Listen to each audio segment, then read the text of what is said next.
என் அன்பு தகப்பனே, இந்த மாலை வேலைக்காக உம்மை நன்றி செலுத்துகிறேன் தகப்பனே. உமது நாமத்தை மையப்படுத்தும்படியாக பிரசங்கத்தின் மூலமாக தெருக்கள் உரமாக என் தேவனே உன் நாமத்தை மையும்படியாக உழைக்காரர்களும் என் தேவனே ஜனங்களும் இந்த மாலை வேலைத்திலே அப்பா அந்த நடுத்தரில் நின்று உன் நாமத்தை பிரசத்தப்படுத்தும்படியாக நாங்கள் கூடி வந்திருக்கும் தகப்பனே. இதை கேட்பதற்கு ஜனங்களை கொண்டு வரும்படியாக வீட்டில் இருக்கும் ஜனங்களும் தெருவில் இருக்க நடமாட ஜனங்களும் இந்த காதுகளை கேட்கத்தக்க பாடலை பாடி சத்தியத்தை சொல்லும் போது என் தேவனுடைய நாமம் மையப்படும்படியாக என் தேவனே உமது நாமத்தை மையப்படுத்துமையாக கூடி வந்திருக்கிறோம் தகப்பனே. உமது வார்த்தைகளை கேட்கத்தக்க ஜனங்களை ரட்சிக்கத்தக்க மனதார சமூகத்தில் வந்திருக்கிற பிள்ளைகள் மீதும் அன்பாய் செலுத்தும்படியாக இந்த மாலை வேலையிலே உங்கள் கரத்தில் அப்பா நாங்கள் ஒப்புடுக்கிற ஒவ்வொரு வார்த்தைகளும் என் தேவநாயகர்த்தர் பரிசுத்தர் ஜனங்களுக்கு கண்களும் காதுகளும் திறக்கத்தக்க செவிகளும் திறக்கத்தக்க என் தேவன் கேட்பதற்கு ஜனங்களை அழைத்து வரும்படியாக செவிக்கிற மண்டவரே. ஆவியானவரே பாடலை பாடி உங்கள் மகிழத்தக்க என் தேவன் கிருபை செய்யும்படியாக செவிக்கிறேன். தொடர்ந்து கிரியை செய்யுங்க. இயேசு கிறிஸ்து நாமத்தினாலே செபிக்கிறேன் சிவனுள்ள தகப்பனே, ஆமென்.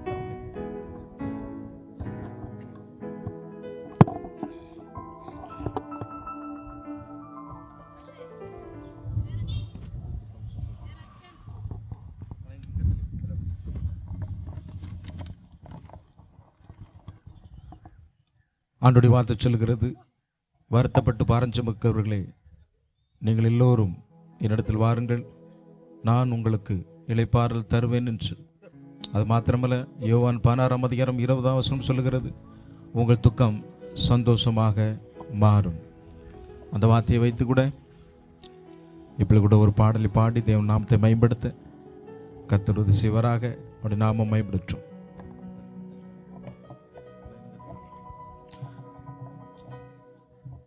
உங்கள் துக்கம் சந்தோஷமாய் மாறும், உங்கள் கவலைகள் கண்ணீர் எல்லாம் மறைந்துவிடும். உங்கள் துக்கம் சந்தோஷமாய் மாறும், உங்கள் கவலைகள் கண்ணீர் எல்லாம் மறைந்துவிடும். கலங்காதே மகனே, கலங்காதே மகளே, கலங்காதே மகனே, நீ கலங்காதே மகளே. நம் இயேசு கைவிட மாட்டா, நம் இயேசு கைவிட மாட்டா. கடந்ததை நினைத்து கலங்காதே, நடந்ததை மறந்துவிடு. கடந்ததை நினைத்து கலங்காதே, நடந்ததை மறந்துவிடு. கர்த்தர் புதியன செய்திடுவார், இன்றே நீ காண்பார். கர்த்தர் புதியன செய்திடுவார், இன்றே நீ காண்பார். இன்றே நீ காண்பார். கலங்கிடவே வேண்டாம், கலங்கிடவே வேண்டாம், கலங்கிடவே வேண்டாம், கலங்கிடவே வேண்டாம்.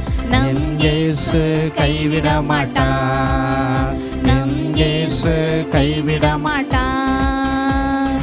நொறுங்குண்ட இதயம் தேற்றுகிறார், உடைந்த உள்ளம் தாங்குகிறார். நொறுங்குண்ட இதயம் தேற்றுகிறார், உடைந்த உள்ளம் தாங்குகிறார். காயங்கள் அனைத்தையும் கட்டுகிறார், கண்ணீர் துடைக்கின்றார்.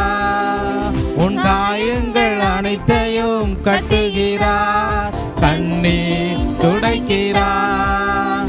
உன் கண்ணீர் துடைக்கிறார், உன் கண்ணீர் துடைக்கின்றார். கலங்கிடவே வேண்டாம், கலங்கிடவே வேண்டாம், கலங்கிடவே வேண்டாம், கலங்கிடவே வேண்டாம். நம் இயேசு கைவிட மாட்டார், நம் இயேசு கைவிட மாட்டார். ராணிக்கு மேலாக சோதிக்கப்பட ஒரு நாளும் விடமாட்டா. ராணிக்கு மேலாக சோதிக்கப்பட ஒரு நாளும் விடமாட்டா. தாங்கிடும் பலம் தருவா, தப்பிச் செல்ல வழி செய்வா. தாங்கிடும் பலம் தருவா, தப்பிச் செல்ல வழி செய்வா. நீ தப்பிச் செல்ல வழி செய்வா, நீ தப்பிச் செல்ல வழி செய்வா.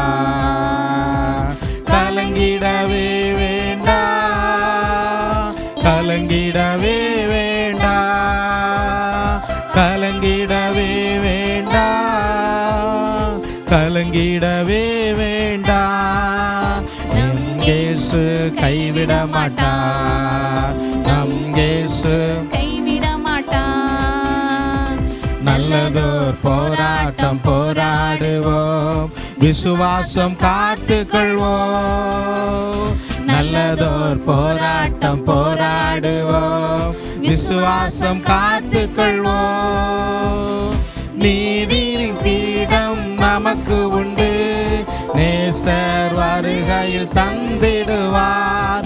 நீதியின் கிரீடம் நமக்கு உண்டு, நேசர் வருகையில் தந்திடுவார். நம் நேசர் வருகையில் தந்திடுவார், நம் நேசர் வருகையில் தந்திடுவார். கலங்கிடவே வேண்டா, கலங்கிடவே வேண்டா, கலங்கிடவே வேண்டா, கலங்கிடவே வேண்டா. என் இயேசு கைவிட மாட்டார், நம் இயேசு கைவிட மாட்டார்.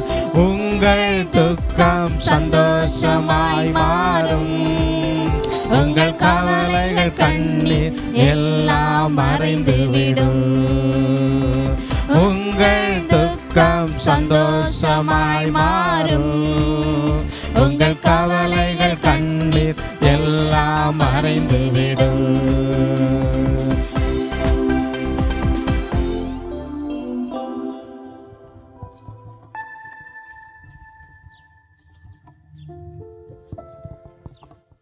கர்த்தருடைய நாமத்திற்கு மகிமை உண்டாகட்டும். இந்த பகுதியில் இருக்கிற ஒவ்வொரு குடும்பங்களையும் இயேசுவின் நாமத்தில் வாழ்த்துகிறோம். பரலோகத்தின் தேவன் உங்கள் யாவரையும் அளவில்லாமல் ஆசீர்வதிப்பாராக. கீர்த்தியிலும் புகழ்ச்சியிலும் மகிமையிலும் சிறந்திருக்கும்படி செய்வேன் என்று சொன்னவர் இந்த ஆசீர்வாதங்களை உங்கள் குடும்பத்தின் மேல கட்டளையிடுவாராக. பரலோகத்தின் ஆண்டவர், வீடுகளில் இருந்து எங்கள் சத்தத்தை கேட்கிற நீங்கள் பாக்கியவான்கள். ஆண்டவர் வேதத்தில் சொல்லுகிறார், ஆவியானவர் சபைக்கு சொல்லுகிறதை காதுள்ளவன் கேட்க கடவன் என்று. முடிந்தால் இந்த தெருவில் நடக்கிற இந்த ஜெபத்தில் நீங்களும் பங்கெடுக்கும்படி ஏசப்பாவின் நாமத்தில் உங்களை வரவேற்கிறேன். இந்த ஜெபம் உங்களுக்கு மிகுந்த ஆசீர்வாதமாய் இருக்கும். அதே போல வீடுகளில் இருக்கிறவர்கள், இந்த இடத்துல நான் ஒரு 10 நிமிஷம் கர்த்தருடைய வார்த்தையை பேச இருக்கிறோம். இந்த வார்த்தைகளை கூர்ந்து நீங்க கவனித்தால் மிகுந்த ஆசீர்வாதமாய் இருக்கும் என்கிறதுல எந்த சந்தேகமுமே இல்லை. ஆண்டவர் நல்லவர். ஆகையினால இந்த வார்த்தைக்கு நீங்க செவி கொடுக்கும்படி தாழ்மையோடும் அன்போடும் நான் உங்களிடத்தில் கேட்டுக்கொள்ளுகிறேன். கர்த்தர் நல்லவர். வானத்தையும் பூமியும் படைத்த அண்ட சராசரங்களுக்கும் எஜமானாய் இருக்கிற இஸ்ரவேலின் தேவனாகிய கர்த்தர் வேதத்தில் சொல்லப்பட்ட சில வார்த்தைகளை உங்களுக்காக நான் வாசிக்க விரும்புகிறேன்.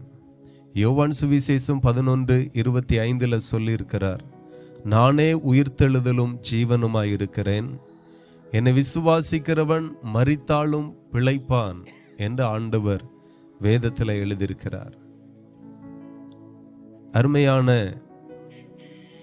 பிள்ளைகளை கவனிங்க. அருமையான இயேசு கிறிஸ்து சொல்லுகிறார், நானே உயிர்த்தெழுதும் ஜீவனுமாய் இருக்கிறேன், என்னை விசுவாசிக்கிறவன் மரித்தாலும் பிழைப்பான் என்று ஆண்டவர் வேதத்தில் எழுதியிருக்கிறார். இந்த வார்த்தையை கேட்கும்போது உங்களுக்கு வித்தியாசமா இருக்கலாம், புரியாமல் இருக்கலாம். இந்த பூமியில பிறந்திருக்கிற ஒவ்வொரு மனுஷனுக்கும் இந்த பூமியில நிச்சயமாய் மரணங்கள் உண்டு. ஒரு நாள் நாம் இந்த பூமியில மரிப்போம். ஆனால் ஆண்டவர் என்ன சொல்லுகிறார் என்றால், நானே உயிர்த்தெழுதலும் ஜீவனுமாய் இருக்கிறேன், என்னை விசுவாசிக்கிறவன் மரித்தாலும் பிழைப்பான் என்று ஆண்டவர் வேதத்தில் எழுதியிருக்கிறார். அப்போ ஒரு நாள் நாம் இந்த பூமியில நிச்சயமாய் மரிப்போம். எல்லா மதங்களும் சொல்லுகிற ஒரு காரியம் என்ன அப்படின்னா, இந்த பூமியில நாம் ஒரு நாள் மரிப்போம். மரித்த பிறகு ஒன்று பரலோகத்துக்கு போவோம், இல்லாவிட்டால் நரகத்துக்கு போவோம். இந்த ரெண்டு காரியத்தை ஒருவரும் மறுக்கிறது கிடையாது.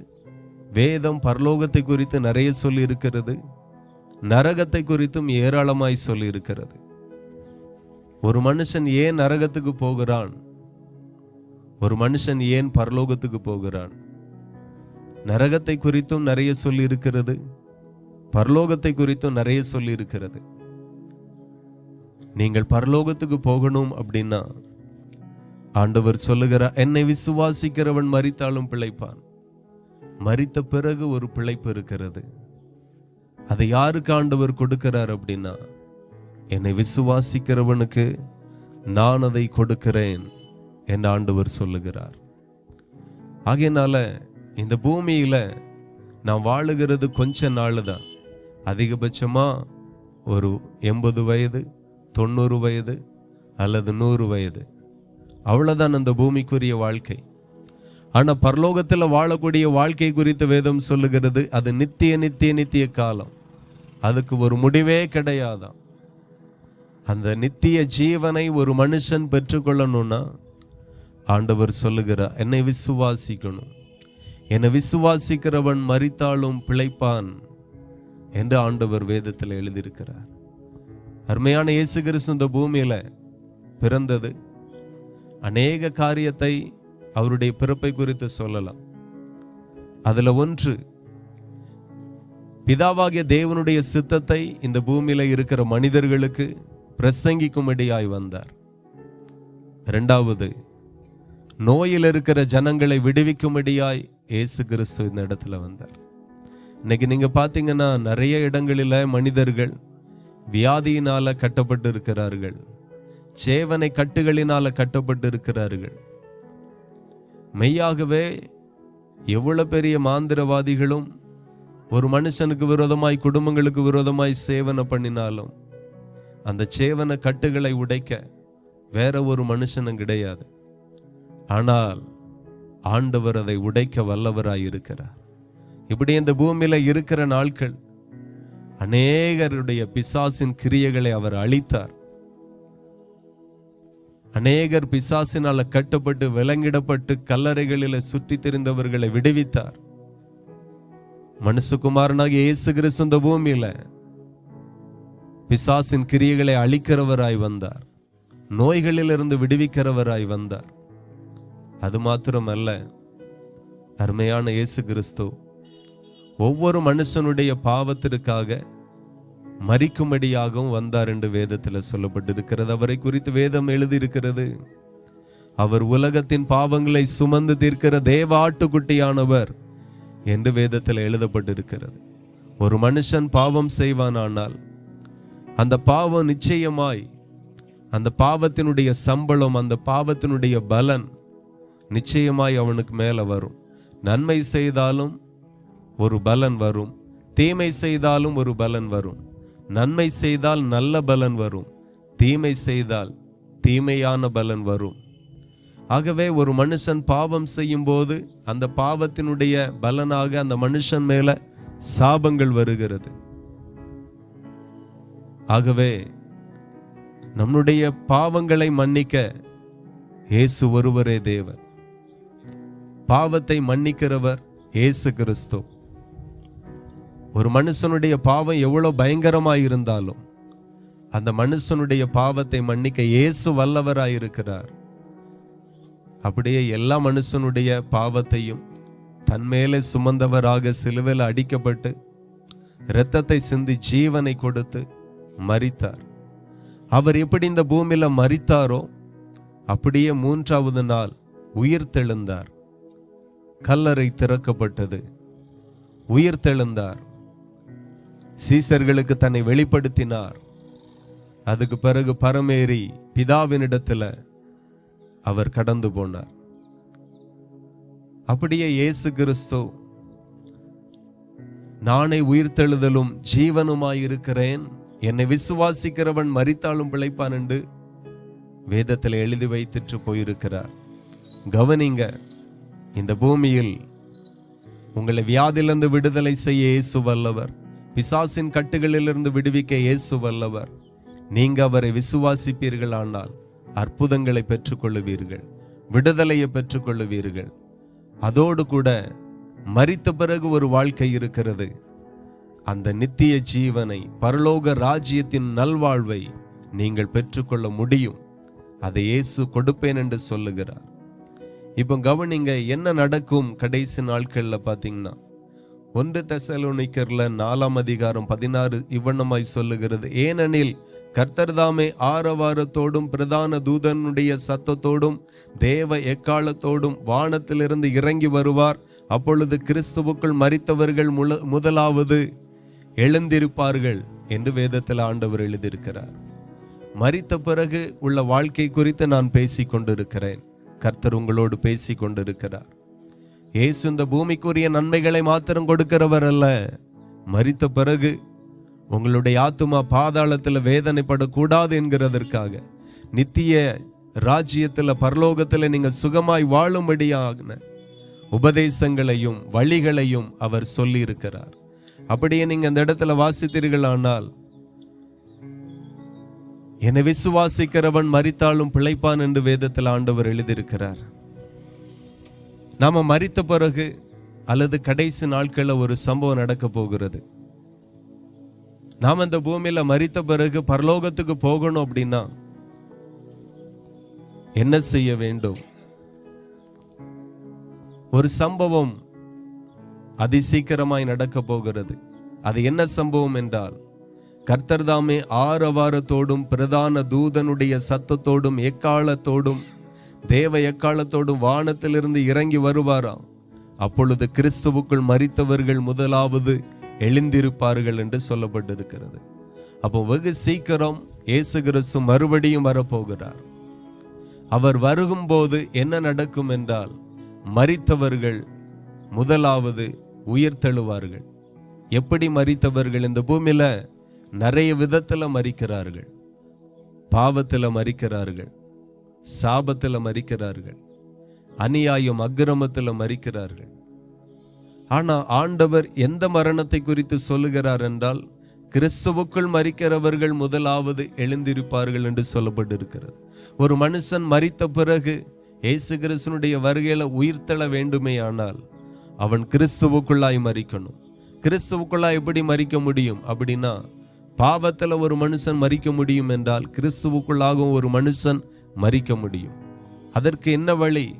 கிறிஸ்துவுக்குள்ளாய் மரிக்கிறதை குறித்து வேதம் என்ன சொல்லுகிறது என்றால், நீங்க உயிர் வாழும் நாட்களில இயேசு கிறிஸ்துனுடைய சத்தியம் உபதேசம் சபைகள் பிரசங்கிக்கிற அந்த நல் வார்த்தை அதை கை கொண்டு அதன்படியே வாழ்ந்து தேவனுக்கு பயந்து தேவ கட்டளைகளை கை கொண்டு நீங்க இந்த பூமியில வாழுவீர்கள். ஆனால் ஒரு நாள் உங்க ஆயுசு நாட்கள் முடியும். இந்த பூமியில நீங்கள் மரிப்பீர்கள்.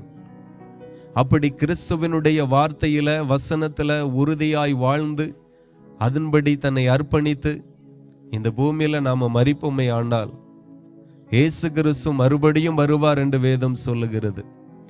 வருகைக்கான நிறைய அடையாளங்களை குறித்து வேதம் சொல்லுகிறது. அப்படியே ஒரு மனுஷன் கிறிஸ்துவுக்குள்ளாய் வாழ்ந்து கிறிஸ்துவனுடைய உபதேசங்களை சத்தியங்களை கை கொண்டு பரிசுத்தமாய் பாவத்திற்கு விலகி வாழ்ந்து அவனுடைய ஓட்டத்தை முடிப்பானானால் நிச்சயமாய் அவர்கள் முதலாவது உயிர்த்தெழுவார்கள்.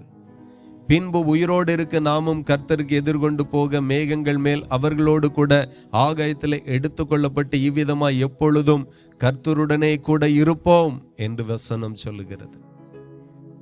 கவனிங்க, ஒரு மனுஷன் கிறிஸ்துவுக்குள்ளாய் மரித்தால் அவர்கள் முதலாவது உயிர் தெழுவார்கள். அதே போல கிறிஸ்துவனுடைய வருகையில ஒரு மனுஷன் அவருடைய வார்த்தைக்கு பயந்து வசனங்களுக்கு நடுங்கி அவர் என்ன சொன்னாரோ அதை செய்து எதை சொல்லலையோ அதை செய்யாமல் பரிசுத்தமாய் வாழுவானால் நினையாத நேரத்தில் மனுஷகுமாரன் வருவார் என்று சொல்லப்பட்டிருக்கிறது. திடீரென்று வரும்போது உயிரோடு இருக்கிற மனுஷனும் மறுரூபமாக்கப்பட்டு அந்த இயேசு கிறிஸ்துவோடு கூட சேர்த்து கொள்ளப்படுவார்கள். வேதத்தில் என்ன ஒரு வசனம் சொல்லுகிறது, பரலோகத்திலிருந்து ஒரு சத்தம் உண்டாக கேட்டேன், அது கர்த்தருக்குள் மரிக்கிறவர்கள் இது முதல் பாக்கியவான் என்று எழுது, அவர்கள் தங்கள் பிரயாசங்களை விட்டொழிந்து இளைப்பாறுவார்கள் என்று சொல்லப்பட்டிருக்கிறது. கிறிஸ்துவுக்குள்ளாய் வாழுகிறவர்களுக்கு ஒரு இளைப்பாறுதல் உண்டு. கிறிஸ்துவனுடைய உபதேசத்தில் நிலை நின்று கை கொண்டு வாழுகிறவர்களுக்கு மரித்த பிறகு பரலோகத்தில் ஒரு இளைப்பாறுதலை ஆண்டவர் வைத்திருக்கிறார். அதை நீங்க பெற்றுக்கொள்ளணும்னா வேதத்தை வாசிங்க, கட்டளைகளை வாசிங்க, வசனங்களை வாசிங்க. பரலோகத்தை ஆண்டவர் வைத்திருக்கிறார், நித்திய ஜீவனை வைத்திருக்கிறார். யார் யாரெல்லாம் நரகத்துக்கு போவா, எப்படிப்பட்டவர்கள் நரகத்துக்கு போவார்கள் என்று வேதத்தில் எழுதப்பட்டிருக்கிறது. வெளிப்படுத்தின விசேஷம் 21ஆம் அதிகாரத்தை நீங்க வாசித்தால் அவிவிசுவாசிகள், கிறிஸ்துவனுடைய வசனத்தை நம்பாமல், கட்டளைகளை நம்பாமல் புறக்கணிக்கிறவர்கள், அருவருப்பானவர்கள். இந்த பூமியில நிறைய பேர், இந்த சோசியல் மீடியாலாம் நீங்க பார்த்தீங்கன்னா அருவருக்கத்தக்கதான நிறைய காரியங்கள், ஆபாசத்தை வெளிப்படுத்துகிறவர்கள், அசிங்கமாய் வீடியோ பண்ணி வெளியிடுகிறவர்கள், அருவருப்பானவர்கள். உடன்பரப்புகள் அதை அருவருக்கிறது. பெற்றோர்கள் தன்னுடைய பிள்ளைகள் செய்கிறதை அருவருக்கிறார்கள். பெற்றோருக்கும் உடன்பரப்புகளுக்கும் இவர்கள் போடுகிற வீடியோ அருவருப்பாய் இருக்குமே, ஆனால் பார்க்கிற நமக்கு அருவருப்பாய் இருக்கிறது.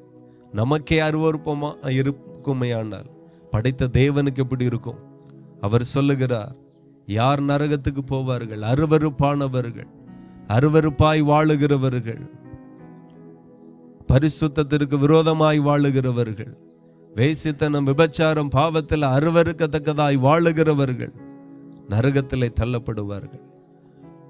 அடுத்தபடியாய் யாரு? கொலை பாதகர்கள், கத்தி எடுத்து குத்தக்கு கொலை செய்ய அஞ்சுகிறதே இல்லை.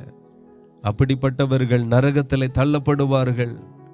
ஒருவேளை நம்முடைய இருதயத்துல வைராக்கியம் இருக்குமே, ஆனால் இவனை விடக்கூடாது, ஒரு நாள் மாட்டுவான், ஒரு நாள் இவனுக்கு இருக்கு, இருதயத்துல வைராக்கியத்தை வைத்து அலைந்து கொண்டு என்னைக்காச்சும் ஒரு நாள் கொலை செய்ய வேண்டும் என்று சொல்லி ஒருவேளை இருதயத்தில் இந்த சிந்தை இருக்குமே, ஆனால் எடுத்து போடுங்க. இம்மையிலேயே நல்லா இருக்க முடியாது, பரலோக பாக்கியமும் நமக்கு கிடைக்காது. அதே போல விபச்சாரக்காரரும் சூனியக்காரரும் நரகத்திலே தள்ளப்படுவார்களாம். விபச்சார பாவம் தேவனுக்கு விரோதமானது. அதிலிருந்து மனம் திரும்புவோம். நாம் இந்த பூமியில பாவமான சந்தோஷங்களை அனுபவிக்க விரும்புவோமே, ஆனால் நல்ல சந்தோஷங்களே நமக்கு இல்லாம போயிரும். இந்த பூமியில நிறைய பேர் பாவமான சந்தோஷத்தை அனுபவிக்க விரும்புகிறார்கள், பாவ சந்தோஷத்தை விரும்புகிறார்கள். நல்ல மதிபானம் குடிக்கணும், வேசித்தன விபச்சாரம் பண்ணணும், களவு செய்யணும், திருடணும், வஞ்சிக்கணும், ஏமாற்றணும், அபகரிக்கணும், என்னெல்லாம் செய்ய முடியுமோ இப்படி அருவருக்கத்தக்கதாக பாவமாக வாழுகிறார்கள். இப்படிப்பட்டவர்கள் மனம் திரும்பணும், பரலோகத்துக்கு போக முடியாது. இயேசு சொல்லுகிறார், நானே வழியும் சத்தியமும் ஜீவனுமாய் இருக்கிறேன். அவர் இந்த பூமியில வழியை பிரசங்கிக்கும்படி வந்தார். மனுஷனுக்கு முன்பதாக முன்மாதிரியாய் வாழ்ந்து காட்டினார். அவர் எப்படி வாழ்ந்தாரோ அப்படியே நாமும் வாழுவோமே, ஆனால் பரலோகத்தை சுதந்திரிக்க முடியும். இப்ப ஆண்டவர் சொல்லுகிறார், அவிவிசுவாசிகளும் அருவருப்பானவர்களும் கொலைபாதகர்களும் விபச்சாரக்காரரும் சூனியக்காரர், மாந்திரிகம் பண்ணுகிறவர்கள், மற்றவர்களுக்கு விரோதமாய் சேவனை பண்ணுகிறவர்கள், குடும்பத்தை அழிக்க, தொழிலை அழிக்க, பிள்ளைகளை முகமாத்து பண்ண, ஒருத்தனுக்கு விரோதமாய் ஒருத்தனை ஏவிவிட, குடும்பங்களுக்கு வாதையை ஏவிவிட, இப்படிப்பட்ட சூனியக்காரர்கள், பொய்யர் அனைவரும் இரண்டாம் மரணமாகிய அக்கினியும் கந்தகமும் எரிகிற கடலிலே பங்கடைவார்கள் என்று ஆண்டவர் வேதத்தில் எழுதியிருக்கிறார். ஆகவே இந்த வார்த்தையை கேட்கிற அருமையான குடும்பங்கள் கவனிக்கணும். இந்த மாதிரியான பாவங்கள் உங்களை நரகத்திற்கு கொண்டு செல்லும். இந்த மாதிரி பாவத்தில் இருந்தெல்லாம் விலகுவீர்கள், ஆனால் நீங்கள் பரலோகத்துக்கு போவீர்கள். இதை சொல்லதான் இயேசு கிறிஸ்து வந்தார். இதை சொல்லும்படியாக தான் இயேசு கிறிஸ்து சபைகளை ஏற்படுத்தினார், ஊழியக்காரர்களை ஏற்படுத்தினார். கிராமங்கள் தோறும், பட்டணங்கள் தோறும், வீதிகள் தோறும் இயேசு கிறிஸ்து இதை தான் பிரசங்கித்தார். இன்றைக்கு சபை இதை தான் சொல்லுகிறது. பாவ சந்தோஷத்தை அனுபவிக்க வேண்டாம். அப்படி அனுபவித்தால் நல்ல சந்தோஷம் எல்லாம் நம்மளுடைய வாழ்க்கையை விட்டு கையை விட்டு போயிடும்.